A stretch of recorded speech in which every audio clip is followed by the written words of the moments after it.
sammen og rigtig hjertelig velkommen til den her video. Der var sket en fejl ved introen, men vi kan lige fortælle, hvad videoen handler om. Vi skal fortælle 5 ting, man kan lave, når man keder sig.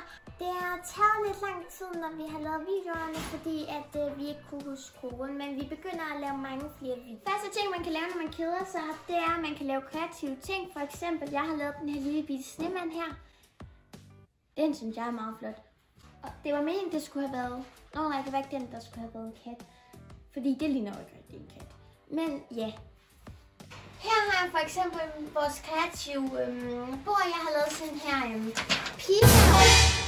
Og jeg har også lavet den her pige, men den gik lidt galt på øjet. Og så er der masser af blade, man kan klippe i, og vi har sådan en kæmpe kreativ kasse. Hvis I også har det, så er det meget godt, fordi så kan I også lave masser af kreative ting. Så ja, hvis man godt kan lide at være kreativ, så er det i hvert fald den første gode idé til, hvis man keder sig. Anden ting, man kan lave, når man keder sig, det er for eksempel, at man kan spille et rigtig godt spil. Det var ikke min telefon. Det er for eksempel at spille et rigtig godt spil. Her har vi for eksempel Roblox. Og det er sponsoreret af Roblox. Det er bare for sjov. Og så er der også Movistar, man kan spille. Her er for eksempel et spil, der hedder Cotton Tower. Og det er meget sjovt. Det handler om, hvor man skal klare nogle baner, og så skal man...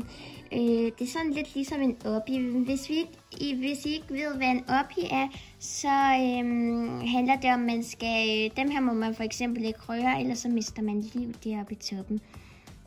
Det var den anden ting. Nu kommer tredje ting. Den tredje ting, man kan lave, det er, at man egentlig bare kan sidde og kigge ind i en væg eller et eller andet, for det er faktisk meget sundt at kede sig. Og tænke over, hvad man egentlig ting. Og femte og sidste ting, man kan lave, det er, at man kan danse og bare røre sig. Man kan også godt lave noget yoga. Her.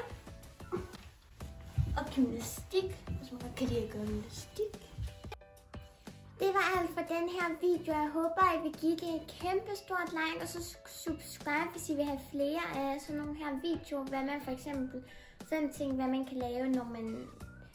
alle mulige ting, for eksempel.